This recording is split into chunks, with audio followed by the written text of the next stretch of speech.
Hi, I'm Mike Stephen from Jarek Sports, and this is Gear Up. Today we're going to go over a flat repair. Whether you ride a road bike or a mountain bike, chances are eventually you're going to get a flat tire out there. You've got two options. One, repair it yourself out there, or two, phone someone on a cell phone. It's really quite easy to repair it yourself if you know how. Today we're going to go over that. So, two things usually cause flats. One is a puncture. That's picked up from road debris somewhere out there on the road. The second type is called a pinch flat. Pinch flats occur when your tire pressure is too low and you impact a cattle guard, a curb, anything like that, and what happens is the tube gets pinched between the rim and whatever hard object you hit, and it creates a snake bite type hole in the tube. Those are the two most common. Either way, you need to get a new tube in this bike to get it rolling again. So right now we're sitting flat. The first thing you do on a road bike, for example, is release the brake. That opens up the caliper to make it slide out easily. The second thing you're going to do is shift it down into the smallest cog here. You don't have to do that, but it allows you to put the wheel on much easier. Because you know what gear the derailleur's in, you can feed it on and the wheel will go on much smoother. Once you've got those things done, all you do is you take off the quick release. The quick releases are opened by hand, they're tool free. You just open up your quick release and the wheel will drop out from the bike. When setting down the bike, try to be careful of the derailleur. That's your main shifting mechanism on the back of the bike, and if you bump that, you're not going to have the greatest shifting in the world. Next thing up to bat, you're going to pull off the cover, the retainment ring. So now you're sitting at a flat tire. The first tool you're going to use is a set of tire levers. Tire levers are designed to remove the tire off the rim. They hook in under what's called the tire bead, and you can pry it off the rim. When you're taking it off, you don't have to be very careful not to damage the tube, simply because the tube is already damaged. So you peel back the tire and put the tire lever in. I find it easiest to work in a knife-like motion and slide it off like so. You only have to pull off one side of the tire to do a tube repair. So at this point, you can go back to your valve stem and remove the tube from underneath the tire. So grabbing the tube out, pulling it all the way along, back up to the valve stem and pull it out. Next up, you're going to grab your fresh tube.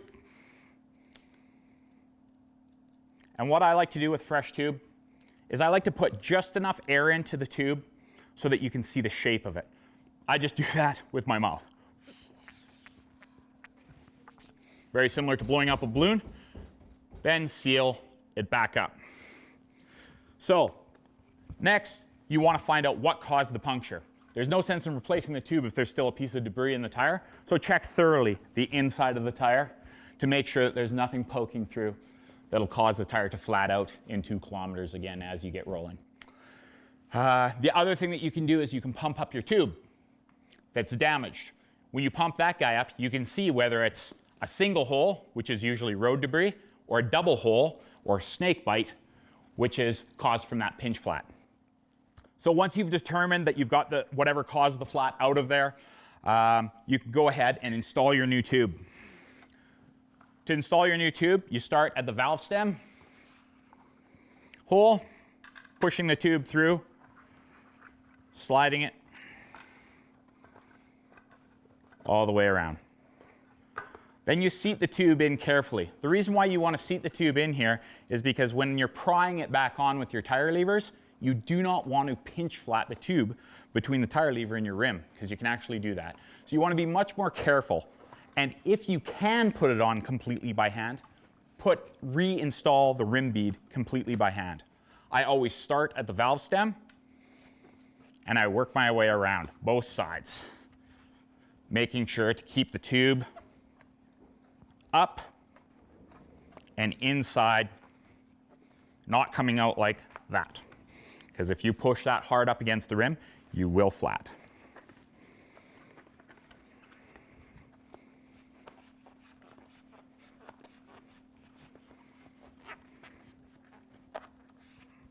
So I usually work it until I'm about in that zone.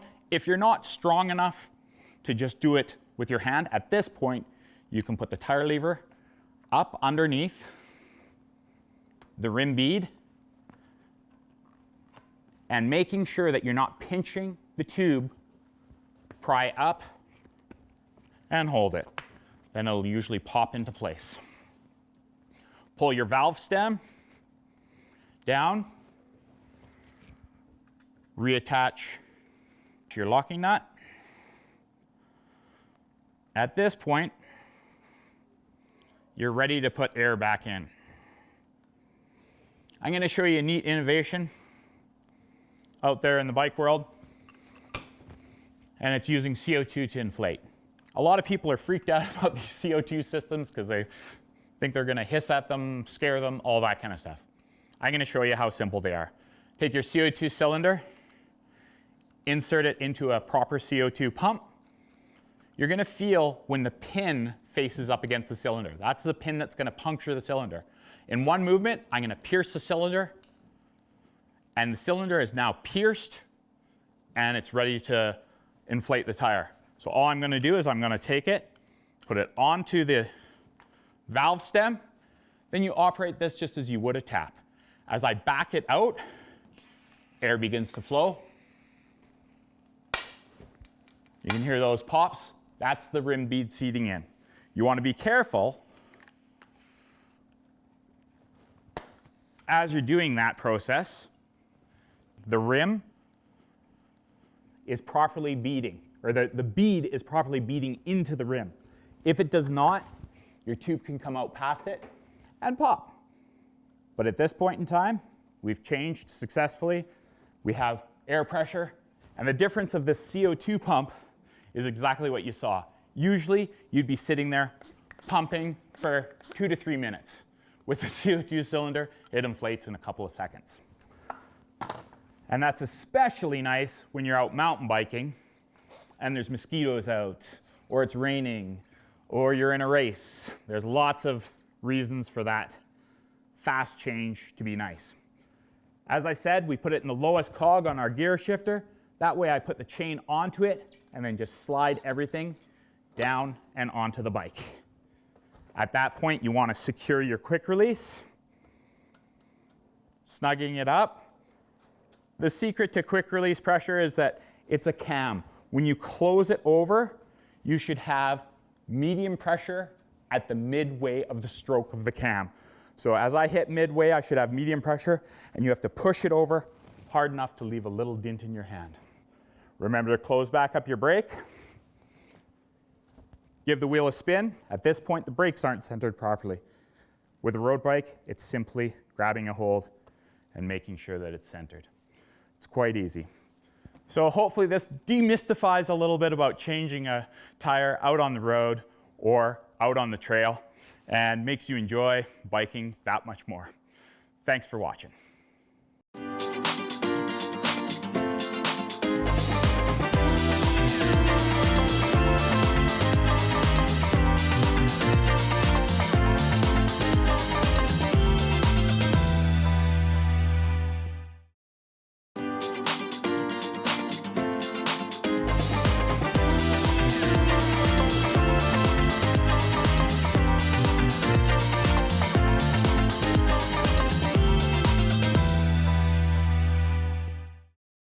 Hi, I'm Mike Stephen, and this is another episode of Gear Up.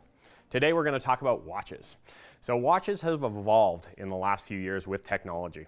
So watches started out as something that you could tell the time on, maybe have some date, and if you're lucky, have a light on it. From there, they've moved into fashion type pieces that are really all about style. These guys are about looking good. Yeah, it'll tell you the time, but it's mostly about something, a nice accessory on your wrist to kind of complete your outfit. So we started to get into activity trackers. Activity trackers, people have probably heard that. Activity trackers are people that want to count their steps, people that want to know how far they've gone in a day. Watches are now doing that. Back in the day, you had these guys, pedometers. You'd hook that onto your hip, and the pedometer would tell you how many steps you took in a day. These guys are still available, and they're very basic. Next up to bat, we have now activity trackers. They even make them for kids. So this activity tracker will track how many steps your kid's taking. Parents really like it because it can be paired to a smartphone. It can let you know where your kid is at. There's fun little games on it, some of them including brushing your teeth, so that you can actually set a timer on there and you get points for brushing your teeth. The activity tracker knows you're brushing your teeth because it's all GPS based. So kind of a cool little guy right there for juniors.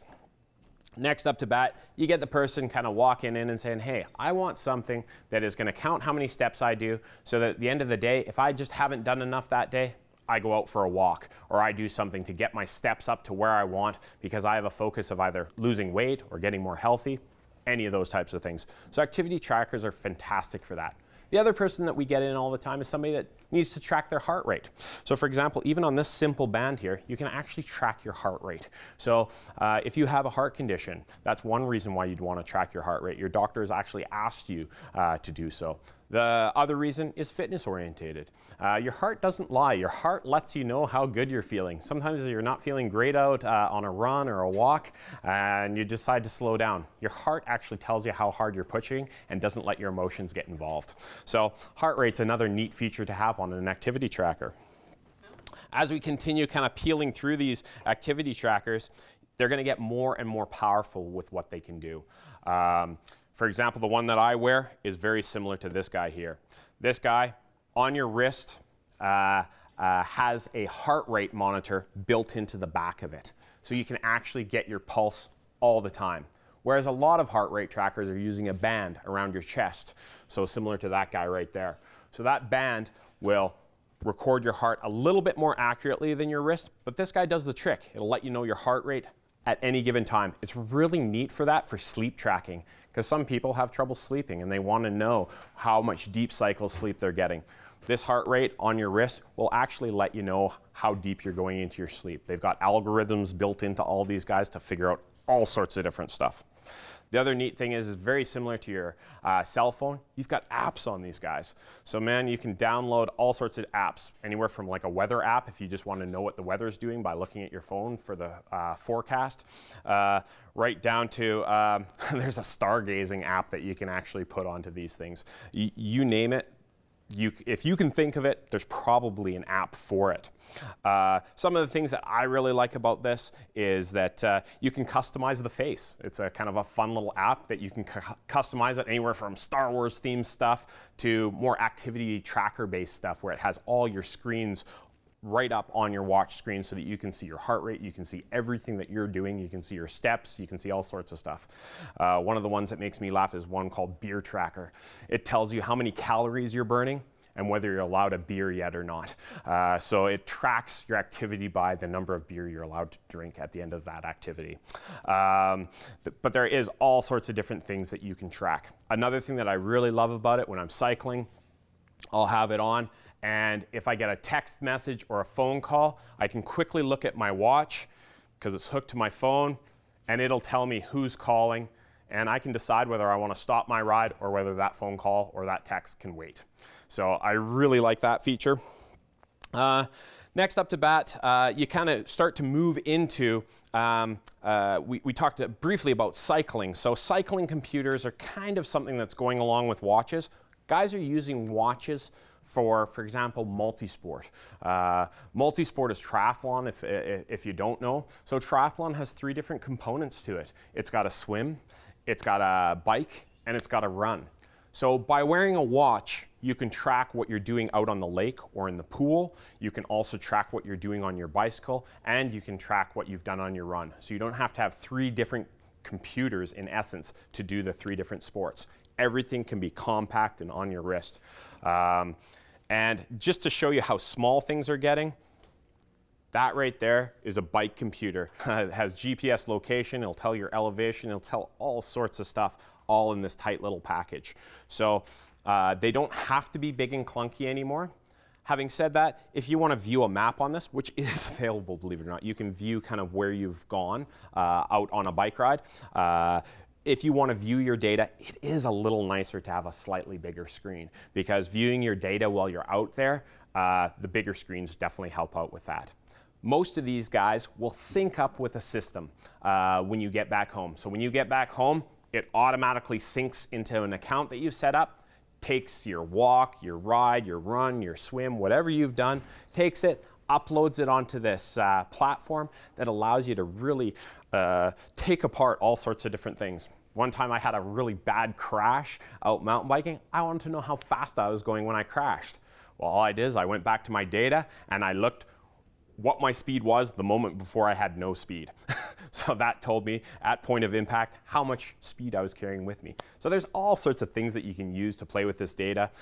There's this really neat, I think it's called an app, but Strava. Strava is something that people are absolutely addicted to. So when you're wearing your watch out on your bike, all of a sudden a bunch of riders might take off the front if you're riding in a group. Well, what's happening is there's what's called a Strava segment, a segment that somebody says, hey, I can ride from the bottom of this hill to the top of this hill in this amount of time. So guys are trying to beat it. And there's what's called Calm, King of the Mountain. So allowing you to be the person that takes that new title. So it adds a whole nother level of competitiveness out there if you want it to be that. But again, you can just bring it back to fitness and just your own personal goals as well, recording your data. Another thing I like about it is when I look at my calendar, I see how active I've been over a month. Did I complete my steps of the day?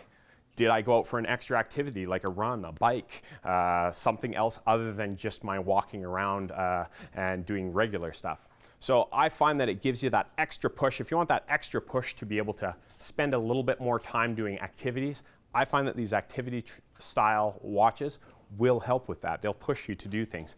You also have fun with it with the other features on it.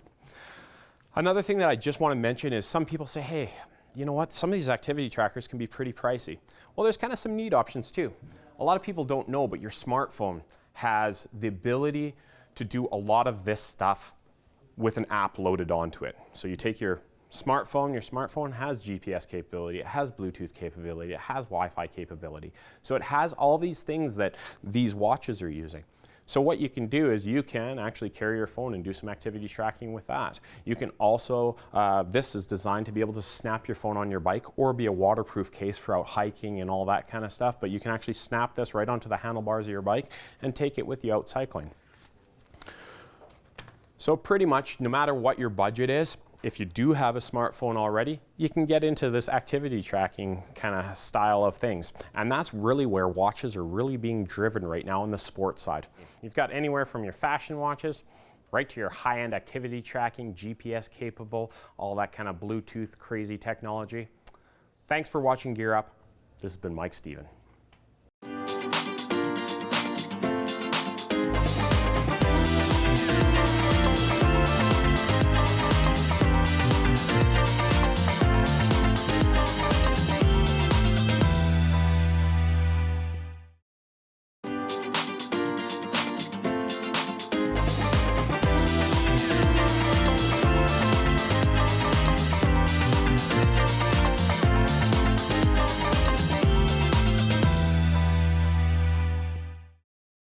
Hi, I'm Mike Stephen, and this is Gear Up. Today we're going to talk about disc golf.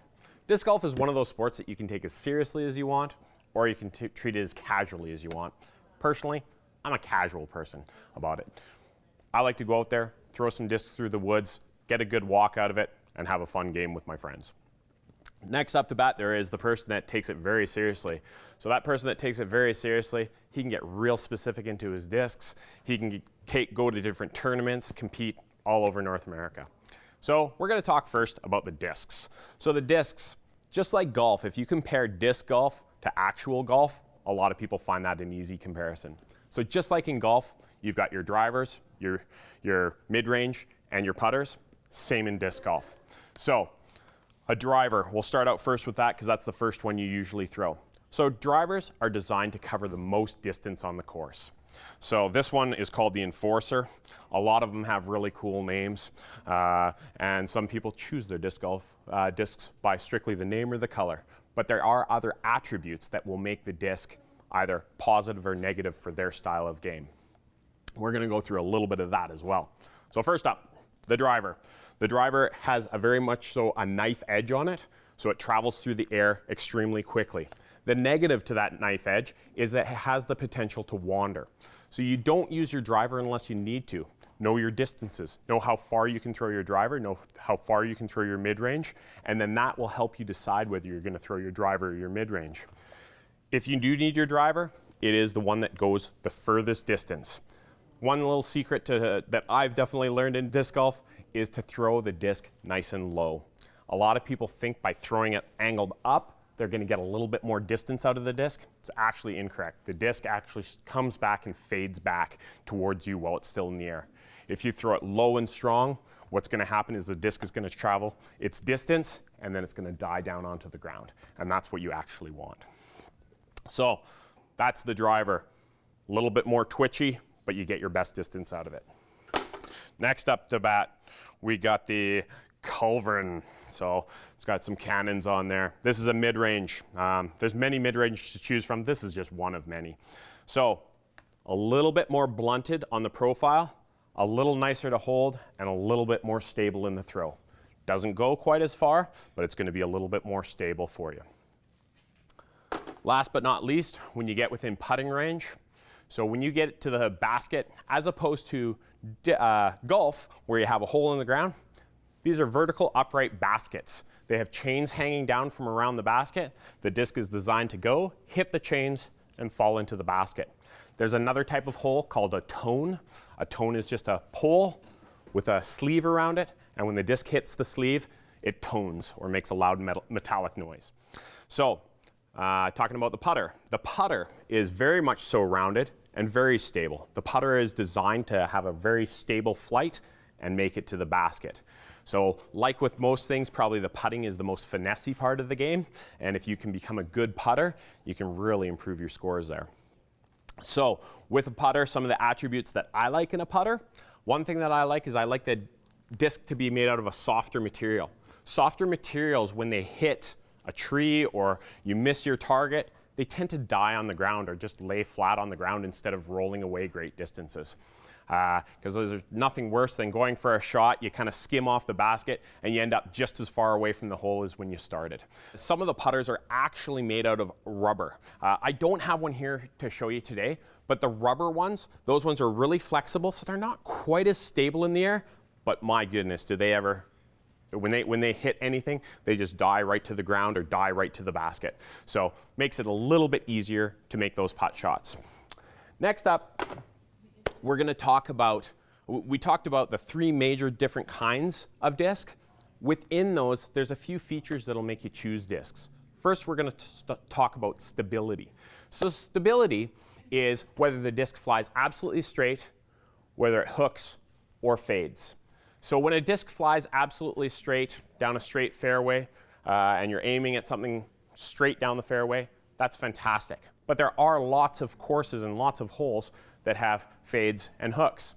So the difference is the disc, you can throw it straight and an overstable disc will hook off. An understable disc will go the other direction. So in actual fact, once you get into the technical part of disc golf, you're always going to throw the disc somewhat straight, but the disc is going to do the work of making the corner on that hole that has either a right bend or a left bend. Next up to bat, we'll talk about the weight of the disc. Weight really has to do with the strength of the thrower for the most part. So you'll have different weights of discs. They're measured in grams, and usually on the underside of the disc, it'll show you the weight of the disc. So somebody that's stronger and more powerful would probably choose a heavier disc. Somebody that is a little bit more of a finessey player is probably going to choose a little bit lighter disc, and they'll actually get better distance out of that. If you don't have the power to throw a heavier disc, don't. So just choose the discs appropriately. So that's a little bit of a shotgun blast of how to choose your discs. There's all sorts of different types of discs. There's all sorts of different stabilities of discs, weights of discs. So there's lots to choose from there. My recommendation is when you first start out, I recommend a mid-range and a putter for around here. The reason why I recommend a mid-range is we don't have any super duper long holes, so most people can get a mid-range within putting range. And the benefit of throwing that mid-range, again, is that you're going to be a little bit more stable. You're not going to be off in the trees quite as much. And then obviously the second disc that I would buy would be your putter. it sure makes putting a lot nicer, and your scores will go up with that. But you can get as serious as you want. These guys that are very serious about it, they're packing, I don't know, 15, 20 discs on a course, and they've got a disc for every possible shot that they run into. So there's a few accessories in disc golf. One of my favorites is the Barracuda. It happens to sleeve 6 cans of whatever you're drinking that day, and 1 right at your chest level, so you can stay hydrated out on the course. Another thing that people use is potentially a bag for discs. So you throw the bag over your shoulder, you've got your multiple discs in there, you can have some snacks or some hydration in that as well. Next, we're going to talk about the courses in the area. One of the things I love about disc golf is it's absolutely free at most places. Around here it's free. It all depends when you go out and about in the world. But the Cranbrook course up at the college, absolutely free. It's got concrete tee boxes, so you know where you're throwing from. It's got full baskets, so the pole with the basket, so that you know you've made your shot if the basket is resting or the disc is resting right in the basket. It's a great course. You can play a 9-hole game or an 18-hole game out there. But fantastic course just to take off in an evening, go for a walk, throw some discs through the forest. Next up to bat, over towards Marysville in Kimberley, we have a course over there right by the campground, and that's another great course that you can travel, what's that, 20 minutes, 25 minutes down the road from Cranbrook, and you can be at that course. Another course that's just going in and that we're really excited about is out at Wycliffe. So Wycliffe Provincial Camp area there, or rest area I believe it is, they actually have a course out there. Right now it just has tones, so the poles with the sleeves over top of them, but they are going to be putting in concrete boxes and actual baskets once they get the course dialed in exactly how they want it. But that's a brand new course going in the area, so we're super excited about that. Thanks for watching Gear Up. This has been Mike Stephen.